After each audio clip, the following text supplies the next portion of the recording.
CBI,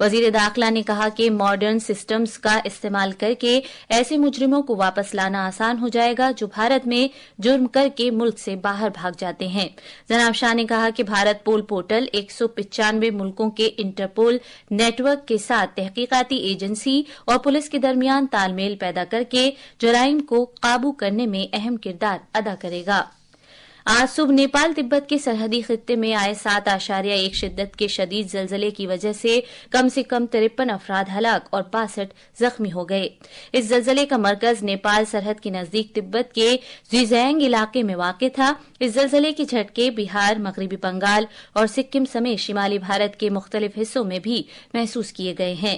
یہ جھٹکے بہار میں سب سے زیادہ محسوس کیے گئے، جس کی وجہ سے لوگ خوفزدہ ہو کر اپنے گھروں سے باہر نکل آئے.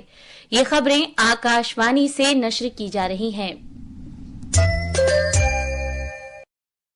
ہیومن میٹانیمو وائرس HMPV کا پازیٹو معاملہ گجرات میں درج کیا گیا ہے. علاج کے لیے راجستھان سے احمد آباد لائے گئے 2 مہینے کے بچے کا HMPV نمونہ پازیٹو پایا گیا. بچہ فی الحال زیر علاج ہے اور اس کی حالت مستحکم ہے. ریاستی وزیر صحت رشی کیش پٹیل نے واضح کیا کہ HMPV کوئی نیا وائرس نہیں ہے اور عوام اس سے نہ گھبرائیں. تاہم انہوں نے HMPV کی علامات کی اہمیت کو سمجھنے اور احتیاطی اقدامات اپنانے کی ضرورت پر زور دیا. بیرون ملک سفر کرنے والوں کے لیے رہنما خطوط تیار کرنے کا کام جاری ہے. اس کے علاوہ ریاستی حکومت کے اسپتالوں کو ہدایت دی گئی ہے کہ وہ وائرس کی جانچ کے لیے RT-PCR کٹس کی خریداری کریں. ادھر مہاراشٹر کے ناگپور میں ہیومن میٹانیمو وائرس HMPV کے 2 نئے معاملے کی شناخت ہوئی ہے. ان میں ایک 7 سالہ اور ایک 13 سالہ بچہ شامل ہے. صحت کے مرکزی سیکریٹری نے ملک میں نظام تنفس کی بیماریوں کی موجودہ صورتحال کا جائزہ لیا اور ان کے انتظام سے متعلق عوامی نظام صحت کی صورتحال پر غور کیا. ریاستوں کو حفاظتی اقدامات سے متعلق عوام میں بیداری پھیلانے کا مشورہ دیا گیا ہے. مرکزی صحت سیکریٹری پونیا سلیلا سریواستو نے زور دے کر کہا ہے کہ عوام کو ہیومن میٹانیمو وائرس HMPV سے ڈرنے کی ضرورت نہیں ہے. ریاستوں اور مرکز کے زیر انتظام علاقوں کے ساتھ ایک ورچوئل میٹنگ کے دوران صحت سیکریٹری نے HMPV سے متعلق حالات اور بھارت میں سانس کی بیماریوں کے تازہ حالات اور ان کے انتظام کے لیے طبی اقدامات کا جائزہ لیا.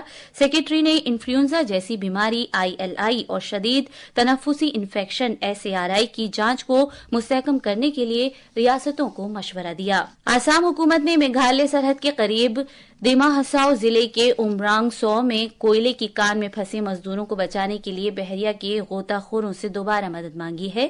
یہ کانکن ریڈ ہول کوئلہ کان میں اس وقت پھنس گئے تھے جب پانی ان کی 300 فٹ گہری کان میں گھس گیا تھا.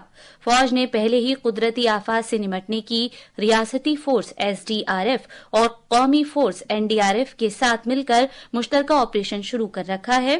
فوج کی خصوصی ٹاسک فورس میں غوطہ خور، انجینئر اور دیگر تربیت یافتہ اہلکار شامل ہیں جو بچاؤ آپریشن کو انجام دینے کے لیے ضروری آلات سے لیس ہیں. وزیر اعلیٰ ہیمنت بسوا سرما نے کان میں پھنسے 9 کارکنوں کو بچانے کے لیے فوج سے مدد مانگی تھی. اس کے مطابق فوج نے غوطہ خور، انجینئرز اور دیگر تربیت یافتہ اہلکاروں پر مشتمل خصوصی ٹاسک فورس جائے حادثے پر صبح 6:30 بجے روانہ کی ہے، جو بچاؤ آپریشن کو انجام دینے کے لیے ضروری آلات سے لیس ہیں. آسام رائفلز اور انجینئر ٹاسک فورس کی اضافی ٹیمیں بھی جاری بچاؤ آپریشن کو تقویت دینے کے لیے جائے حادثے کے لیے روانہ ہو چکی ہیں. آسام حکومت کے ذرائع کے مطابق زمین کی سطح سے 3 لاشیں نظر آ رہی ہیں، لیکن یہ رپورٹ بھیجے جانے تک یہ لاشیں برآمد نہیں کی جا سکیں. نیشنل گرین ٹریبیونل کی جانب سے سال 2014 میں پابندی عائد کیے جانے کے باوجود آسام میں ریڈ ہول کانکنی اب بھی غیر قانونی طریقے سے جاری ہے، جس کی وجہ سے ہر سال کئی لوگ اپنی جان گنوا بیٹھتے ہیں. گوہاٹی سے امین جوادر کی رپورٹ کے ساتھ اردو خبروں کے لیے ضمیر رضوی. بیڈمنٹن میں ٹریسا جولی اور گایتری گوپی چند کی بھارتی خواتین کی ڈبلز جوڑی کوالالمپور میں ملیشیا سپر 1000 کے پری کوارٹر فائنل میں پہنچ گئی ہے. اس جوڑی نے تھائی لینڈ کی اورنیچا جونگ ساتھا پونپارن اور سکیتا سویچا کے سیدھے سیٹوں میں شکست دی. آخر میں خاص خبریں ایک بار پھر.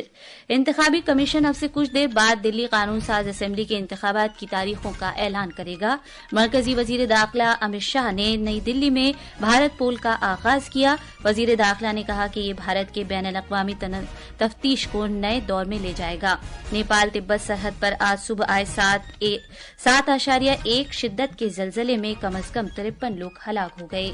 اس کے ساتھ ہی خبروں کا یہ بلیٹن ختم ہوا۔